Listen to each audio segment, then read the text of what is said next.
I'm gonna give it a few more gugas, and then we're just gonna call it a day and throw the driveline back in and pretend like we did a great job on this, even though we didn't. Not at all.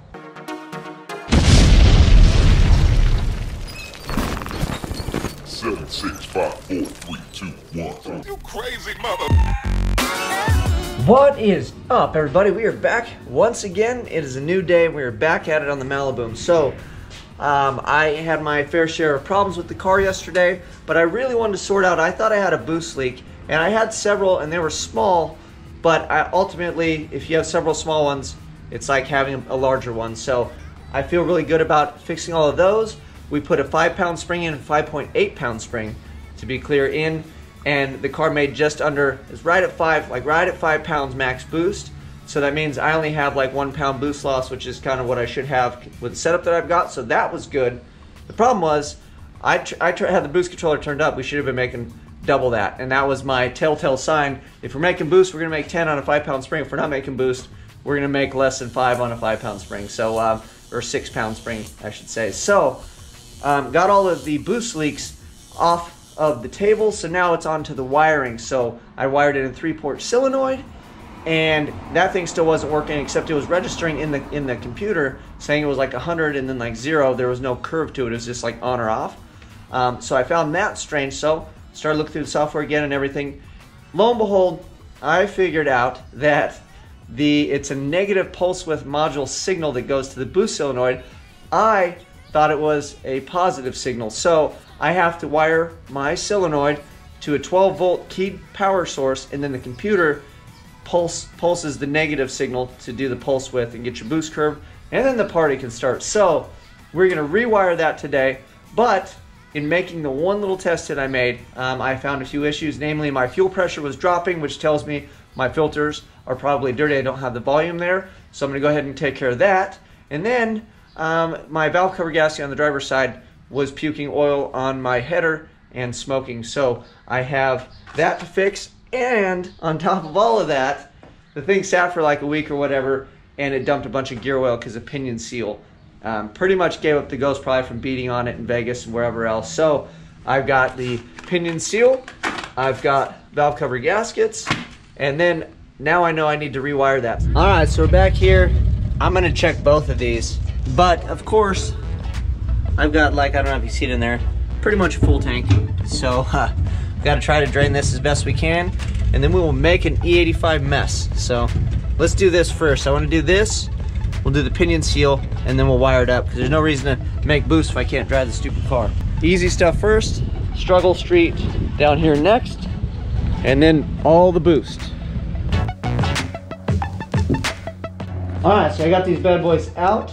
We will pull them apart, check them, clean them, put them back in, and then we will move on to valve cover gaskets real quick. So these should both be fairly simple, other than I dumped a bunch of E85 all over. As usual, this stuff evaporates quickly, but it's always a fiasco, man. So let's clean these things out and see how we go.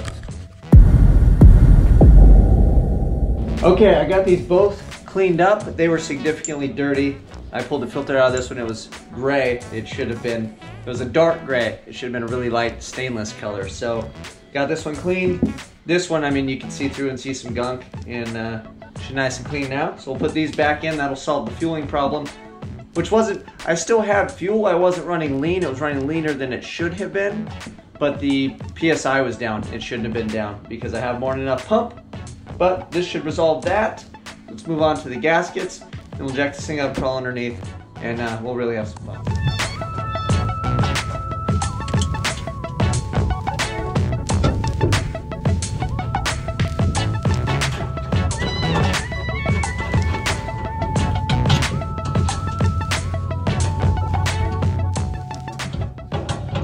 All right, so I took some of this stuff and I replaced the valve cover gasket.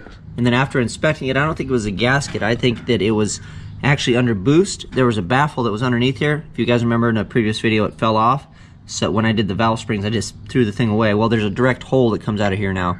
So when it's under boost, it's pushing the oil that goes to the back of this valve cover right up and out, and then it's leaking down, so it looks like it's coming out of here. But in reality, I think it's pouring out of here. So I made this little sock. We'll see if hopefully that grabs some of the oil. We'll just keep an eye on it until I can get a new valve cover or install my catch can that I should probably have anyway. All right, here we go. Time to have some real fun, which is the Pinion Seal. I've never installed a Pinion Seal before. There's a crush sleeve you're supposed to have, which I do not, in, you know, true burn down fashion over here. So we're just gonna take it apart, put the new seal in, and then we're gonna give her a little extra, and then we'll keep our fingers crossed because I have a 9-inch housing down here that needs to get built. That thing does not have to last forever. So hopefully it'll last for the July 6th event, and then hopefully after that, I kind of have my crap together enough to get this rear end put in, or that one actually finally dies and then I'm forced to, but I'm trying to keep this thing on the road as much as I can, and you're supposed to get that new crush sleeve. Nobody local has it, and then it's like special order stuff. Well, I don't really want to deal with all that. I just want to kind of fix it, make sure it goes around the block, and then we'll save it for July 6th and we'll pound on it at the track. I'm glad it's not my daily driver, or I don't have to go cross country in it, because then I would feel really sketchy about half-assing it, so, because that's what we're doing. But that's what makes it fun. Let's go have some fun.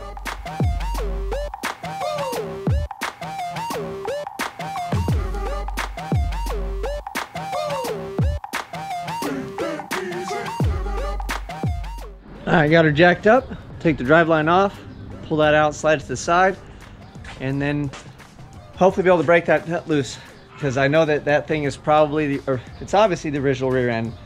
I highly doubt that nut has ever come off. And hopefully my air gun has enough power to break that nut loose.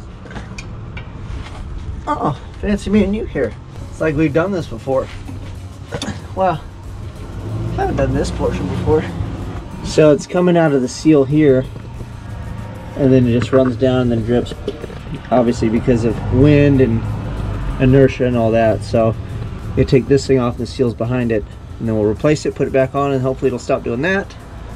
And then I need to put more gear oil in because, I don't know, we'll take this off. It should drip out of this if it's full, and I guarantee it is not. So, alright, so we got the driveline out of the way. You just take the little U-joint dudes off. And now we got to get this nut off. So hopefully, I hope I have the size. I'm going to clean this off, see if I have the size that fits that, and then we're going to whack this thing with the old air-powered thingamadoo, and we're going to slam this thing off. Let's go. Let's try it. All right, so there's the end of it. You can see at the bottom of the seal right here. I think that's where all the goop was coming from. So this is our new seal. Then we'll go on like so. Hopefully no goop will come out of this one. We'll put this back together, and then we will do some wiring. Then we will just pretend that this thing is done properly, keep our fingers crossed till the 9-inch is ready to rock and roll. So let's do it. Probably need a bigger screwdriver. Get this guy out of here. And a bigger hammer. I brought a bigger hammer and a bigger screwdriver. That's how you do it. Swing this towards my face. This is awesome.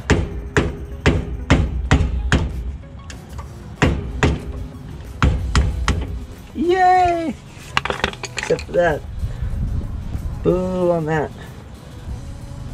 Just nice and flush. I made a big mess with stinky gear oil. Alright, well, we've come down, we've got all this stuff on. I tapped it with a hammer and a piece of wood, which they say you're not supposed to do because you could actually jam the gear into the other gear and ruin stuff. And who knows? But that's how I got it on there. Now that it's in place, we're going to go ahead and set the pinion depth with my little tool here. So I already got it to where it's kind of tight. I'm going to give it a few more gugas, and then we're just going to call it a day and throw the driveline back in and pretend like we did a great job on this, even though we didn't. Not at all, but hopefully it makes a few passes and doesn't die. Let's do that. So it's already tight because it was all flopping around. This sets your preload. There's a crush sleeve in there that's already been crushed that we reused. So I'm going to give her another little whack. And calling that good. So go ahead and leave a comment, because I'm sure the internet is going to love that I just set the preload that way. But I'm more interested that it's not dripping and leaking on the track, so that way I'm not making a big mess, and I don't want to hurt anybody doing that. So hopefully this lasts till we get the 9-inch together, and cross your fingers for me, because I'm probably going to need the luck. Put the rest of this back together, we'll get out of here, and then we'll jump on some wiring so we can get some boost going, hopefully. Alright, last step before we get out from under here, I'm going to open up the side of it and put some axle lubricant for a Mopar in this bad boy, and top it off, make sure it's good. That's what I had on the shelf. I got 2 quarts of this, so hopefully it's not terribly low.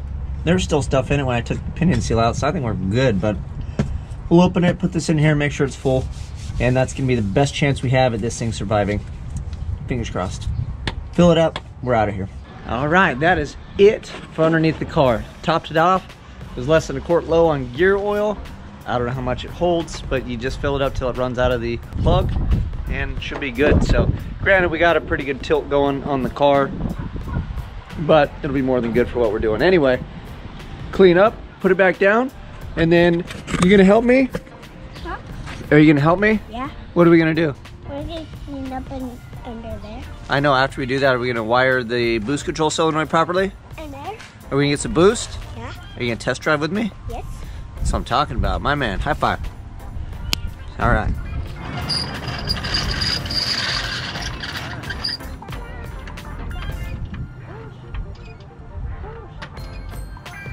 One-handed. One-handed. Get over here, please. Wait, stay right there. I got all the wiring complete, as far as I know.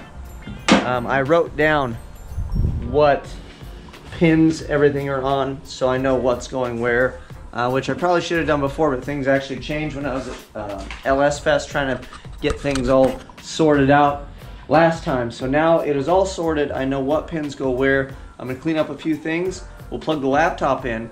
I will pull the tune off the computer that's in the car and go through it, make sure everything's good to go. Set the boost parameters. We'll fire this up, check for fuel leaks because we did the fuel filters this morning. If that looks good, everything looks good, we'll kind of cruise around a little bit, listen for the rear end to hopefully not make any silly noises, and then we're going to take this thing, get on the freeway, and do some pulls, see if we make some boost. So wish me luck. I need all the luck I can get. We got to make some boost, man, so we can go make some power. That's what this is all about. Let's go have some fun. Here we are in computer land. I checked, I'll show you guys real quick. On my pin map, I've got my dome pressure. It's at A12, which I wrote down A12, so we're good on that. Outputs, electric fan B12, fan B12, good there.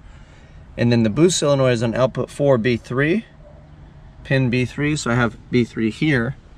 And if I go to my turbo, and then ins and outs,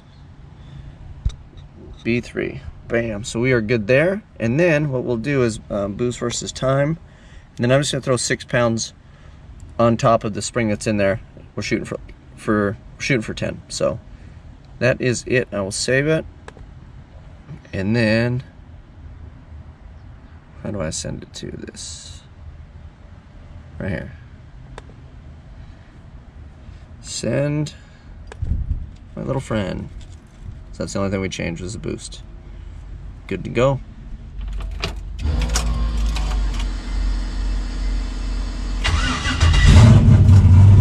Well, here we are again. The moment of truth. So I think I crossed my T's, dotted my I's. It's all wired up. I know all the pins match. Got everything rock and roll. So it should put 5-6 pounds on top of the spring that is in there, which is a 5.8 pound spring. So anything over pretty much 5 pounds lets me know that the boost control is actually working, because the max I saw was like a flat 5 across there, and that is due to the intercooler. Obviously I'm losing just about a pound, which isn't really that bad for a boost loss. Anyway, let's make it happen. Let's do something. All right, good luck to the motor.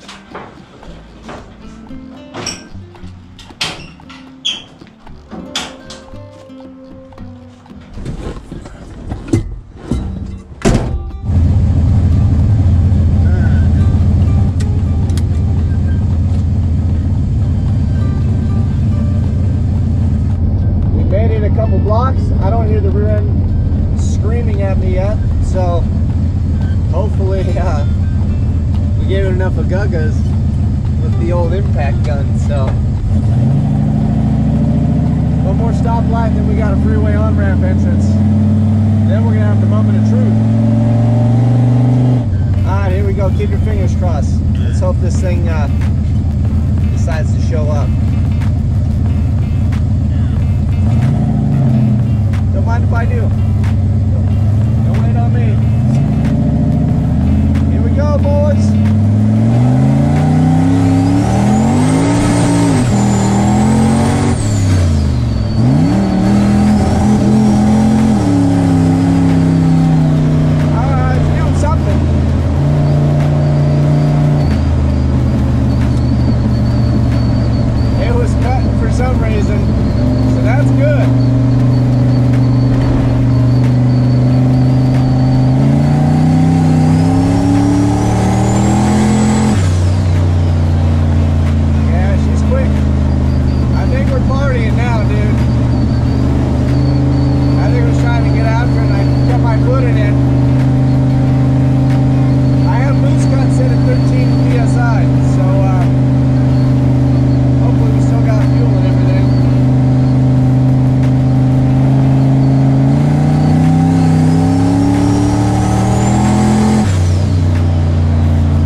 That's making more than 5 psi because it actually got happy. So car's happy, I'm happy. Man, I like it when this thing runs good. Oh, I wish it was all there when we were in Vegas, man, because this thing, it does boogie. I know it'd do better than what we did, so we're gonna have to hit it again. We got to do some 8th mile racing, and then I think I'll probably end up having to put some sort of safety before we do another quarter. Because I know this car's faster than it was in Vegas for sure. Plus it's like 3,000 feet in Vegas. So anyway, I'm excited. And I'm excited to see what we got. So let me get back home. We'll lift this thing back home at the 25 mile an hour I'm supposed to be doing. And then we will go over it together. So check it. Bam! Woo! We got it, dude. We were finally making some boost. We're gonna be able to do some stuff now. Jeez. Yeah, I knew I hit boost cut and I was like, there's no way I made 13 pounds on that spring. That thing just kept rolling, baby. So got up to 14 and the thing cut it. So yeah, target boost at 5.7. That was what we were gonna put on top of the wastegate spring, and it climbed all the way up to 14. So we do not have a problem making boost.